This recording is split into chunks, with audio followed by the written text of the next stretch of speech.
Hello, ladies and gentlemen. Welcome to Behind the Score right here on Afro Culture. Today, I want us to talk about the Black Stars. The Black Stars, Otto, and the games we are going to play in the group stages of the World Cup. So, today, I want us to focus on the game against England. But before that, Otto, me personally, I don't think Otto is someone who is fit for Ghana's job. If only we want to go somewhere or we want to reach somewhere in the World Cup.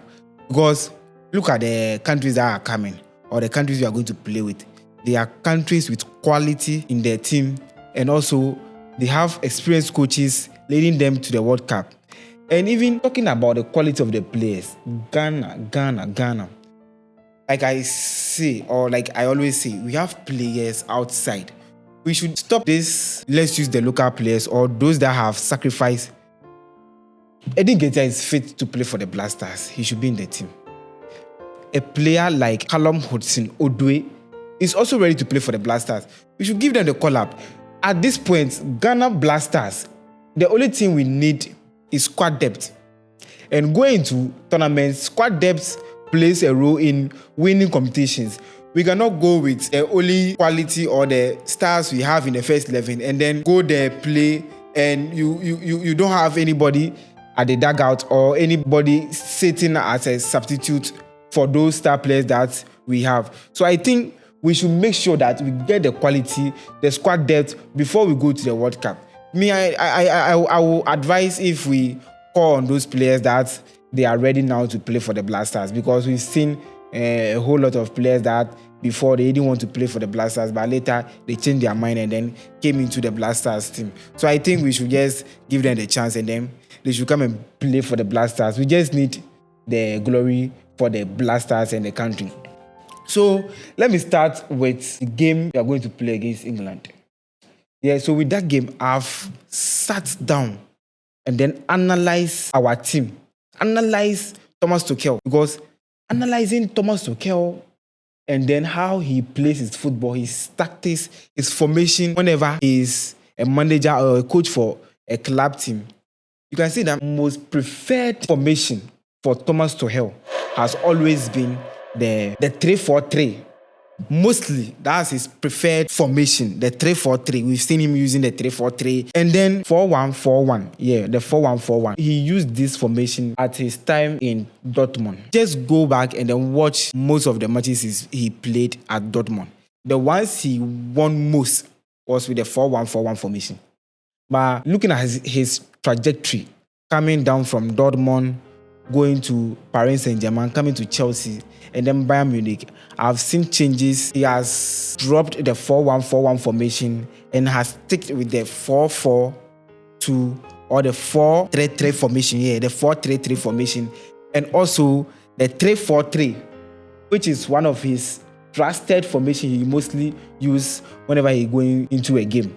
So even if you can recall, in a league game at Paris Saint-Germain, he used the 4-3-3. That because at Paris Saint-Germain, you have the players. He has the quality at his disposal. Neymar was there. A player like Mbappe was there. Cavani was there. Nkunku was there.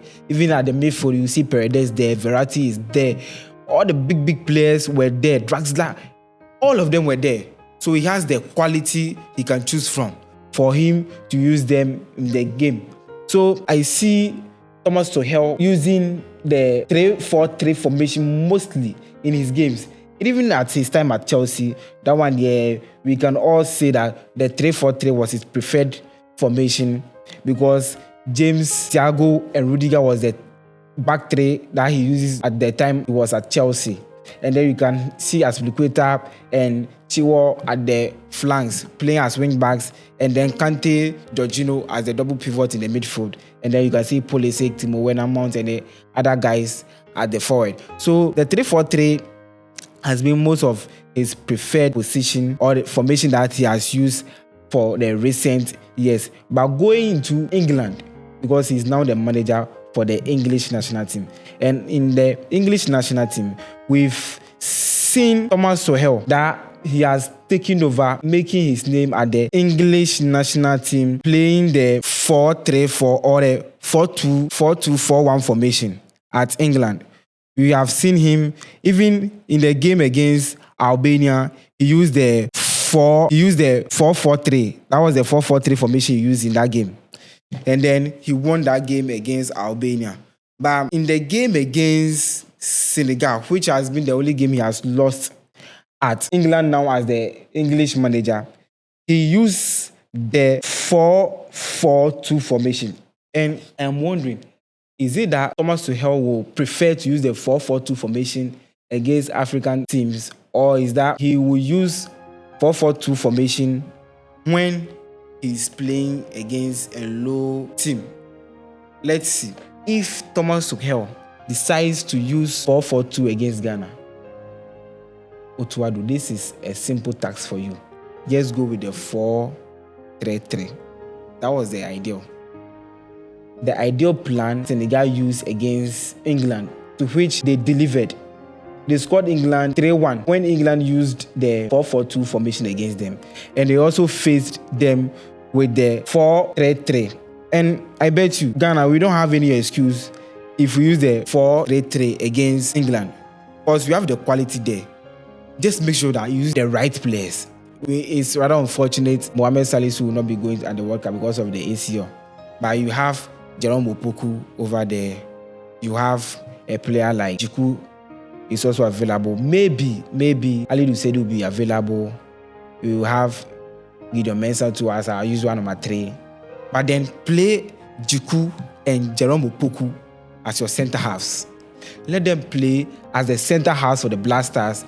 And then a player like Aliou Seidu or Tariq Lamptey at the right side, and then Gideon Mensah at the left side. Or if you don't want to play Gideon Mensah, because currently Baba Rahman is not willing to play for the Black Stars anymore. So Gideon Mensah, just talk to him, tell him what you want to do in the game, and then make sure he deliver for the nation. Because if we don't have solid wing backs, we are surely going to struggle against England. Because look at the England national team. Look at the quality in the team. Opama is there. Saka is also there. They have Rodgers. They have all the quality wingers in the English Premier League currently. So if we are talking about Ghana's formation or Ghana lineup possibly to face the English national team, I would prefer Otto to use Jiku and then Jerome Opoku as the centre halves, and then play Gideon Mensah and either Tariq Lamptey or Aliou Seidu at the right back, depending on who is available. And then your midfield, try to play a player like Caleb Bientre and Thomas Partey as your double pivot if you want to go with a 4-3-3. And give room to a player like Ernest Nuama. Let him be the floater. Give him the free role as the number 10. Let him float. He should play all around. He should play everywhere on the pitch. And then you have your Antoine Semenyo, your Jordan, and your Kudus as the forward players, with Antoine Semenyo on the left, Kudus on the right, and then Jordan leading the attack. That would be a perfect lineup if we want to do something against England. Maybe if you want to win a point against England. So, Otto, I've studied Tuchel, Thomas Tuchel. I've studied him because with him, what he mostly wants is quality players. He has all the formation at his disposal. He can change today, tomorrow. He can also change the lineup, because at Paris Saint-Germain, he changed the lineup like almost every game. He loves to change the lineup because he has the quality of the players. The players were there for him to play. So going to a game against England as Otto, you shouldn't panic. Like I say, if we have the players in the team, it will boost our morale. You will feel like you are playing against England. And England will also be like, we are playing against Ghana, and look at the bench of Ghana. Edingetia will be at the bench. A player like Odwe is at the bench. Kamaldeen is at the bench. Fatawu Ishaku is at the bench. Look at the players we have. So like we should motivate ourselves. We have everything. We have everything. Now Nigeria is performing at the national level. Morocco is performing. Senegal is performing. We also have the guys that can do the same for us. So just that we should make sure that we do the right thing. Otto, please, we beg you, just do the right thing for us. Like I've said, you just go and then watch games of Thomas Tuchel, not only at England, but at the club teams that he has coached so that we know what to do. So that's all for today's episode. We'll come your way same time with another episode right here on Behind the Score.